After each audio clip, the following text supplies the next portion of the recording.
Good morning, John. I'm here to debunk a myth. A statement that is really hard not to believe knowing what we know. The internet brings out the worst in people. We all know that the anonymity of the internet allows the deep evil inside of every human, except for me, of course, to spew forth in a fountain of vomitous hate. And yeah, there are two hosts on SciShow Space. One of them is male and one of them is female. I would like you to guess which one has constant comments about their appearance every time they're in a video. Just go ahead and guess.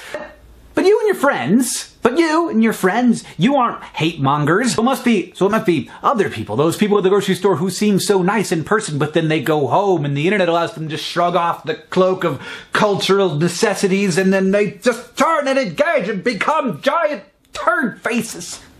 I want to make a hypothesis here that allows me to feel better about the state of the internet and the state of humanity. Anonymity doesn't bring out the worst in people. It just brings out the worst people. Imagine, if you will, a D-bag. He doesn't have a lot of friends because he doesn't like people, and people also don't like him. In the physical world, this human is entirely invisible. We have no idea they exist. He doesn't want to express his beliefs in the real world because they are unacceptable. But on the internet, he not only gets to express his views to lots of people, those people then engage with him. Kind of exercising of power. He gets to get a rise out of people. It's thrilling. It's not scary like doing it in real life would be. It's a rush. The reason you don't run into internet trolls in real life isn't because they're normal people with deep evil inside of them.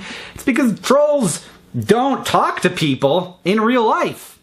Because nobody likes them. And honestly, I think understanding this and understanding those people is really important because I think the narrative of the hateful internet negatively affects the culture of the internet.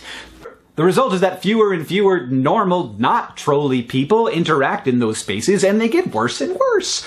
At the same time, we prove over and over again that the internet can actually be a place where lots of really cool and great things happen.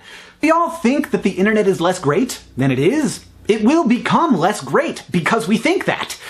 And my even greater worry is that people will look at the comments of a YouTube video and say, look, a third of these people, at least, are just terrible. They're bad people. And then by extension, those people will assume that a third of all people are terrible. And that's just not true. Down in the comments is extreme selection bias. People don't want to comment because it seems like a hostile place, so only hostile people comment. So it shouldn't be a surprise that when 100,000 people watch a video, there are some people who are racist, bad people. Now, a big problem here is that YouTube has lately been promoting discussion rather than how many people thumb up a comment. So a comment will end up way at the top of the video because lots of people are discussing that comment. That isn't usually because there's a good discussion happening there. It's usually because that first comment was extremely inflammatory and wrong, and people are arguing about it.